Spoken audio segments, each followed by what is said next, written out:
Good luck finding at-home COVID tests. Pharmacies can't keep them in stock. The state offered them up to everybody and quickly ran out. The federal government is buying $1 billion worth to triple inventory by next month. 9 News reporter Jennifer Meckles has advice on how to use at-home tests smartly once you do find one.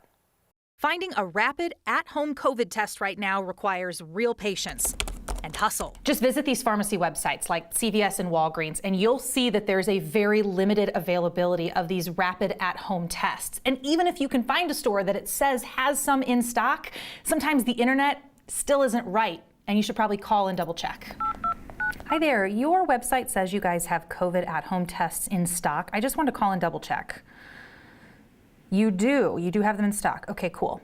Thank you. No, nothing in stock right now. Okay. Any idea when you guys would get another shipment? Some stores we talked to today said when they do get shipments of these at-home tests, sometimes they'll sell out even in a day, and some of them are limiting how many they'll sell to each customer. If the White House's goal to boost the supply of these at-home tests works, and if you can soon find them anywhere easily, 9 Health expert Dr. Pyle Coley says it's really important to use this test only when it makes the most sense. The test performs the best in people who have symptoms, because by the time you're having symptoms, you probably have enough virus inside of you that the test is likely to pick it up as a positive. Dr. Coley says most of the rapid at-home tests are antigen tests, not the gold standard PCR tests.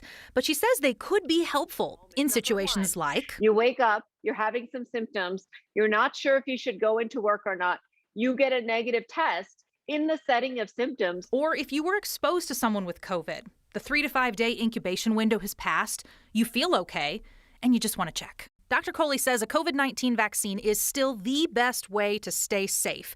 But as long as COVID is around, we really want to start leaning upon this testing as a way of life, as a way to really keep ourselves safer, to keep our activities safer, and to make sure that we use it frequently in order to try to do the things we want to do. State of Colorado recently expanded its program for at-home COVID tests. Pretty much anyone who wants one can ask, but that demand has been way more than supply. Wait time right now, about a week to 2 weeks. And since September 20th, the state tells us they've had more than 95,000 individual orders in this program. They filled about 19,000 of those. They also had about 3,200 organization orders through this program. They filled about 300. The state says they're filling orders as they can get the inventory and had a big delivery even coming this week.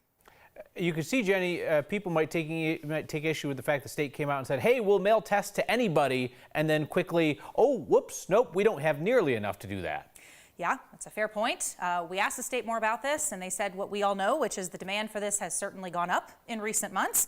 But the supply for this particular program for the greater public, it's a different supply from the employer programs and the school programs, so different supply piles. All right, Jennifer Meckles.